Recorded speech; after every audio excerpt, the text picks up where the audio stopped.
আজকে আমি যাব আমাদের মুখ্যমন্ত্রী মমতা দিকে দেখতে।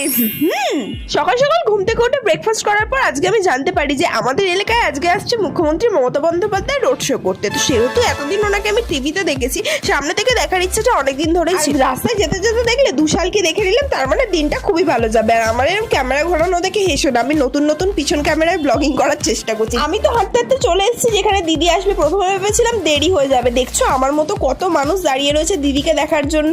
তারপরেই আমি জানতে পারি যে দিদি আসছে। ওই দূরে দেখতে পাচ্ছ দিদিকে, আর দিদির পাশে যে লাল শাড়ি পরে যিনি রয়েছেন উনি হচ্ছেন আমাদের এলাকার তৃণমূল কংগ্রেসের প্রার্থী সায়ন্তিকা ব্যানার্জি। ওনাকেও কিন্তু আমি প্রত্যেকদিন দেখি। দিদিকে সামনে পেয়ে কি বলে ডাকি আমি শুনে নাও। দিদি! তারপরে এলেন আমাদের এলাকার পৌরমাতা শ্রীমতী সঞ্চিতা দে। তো সবাইকে আমি দেখে নিলাম। আর তোমরা ভেবো না আমি কোনো পার্টিগত বিষয় নিয়ে আছি, আমার কিন্তু ভোটার কার্ডই হয়নি, তাই আমি শুধু দিদিকে দেখার ইচ্ছা নিয়ে গেছিলাম। তো আমি বাড়ি এসে মায়ের হাতের গরম গরম পরোটা খেয়ে পড়তে যাই। তোমাদের ভালো লাগলে সাবস্ক্রাইব করো। বাই।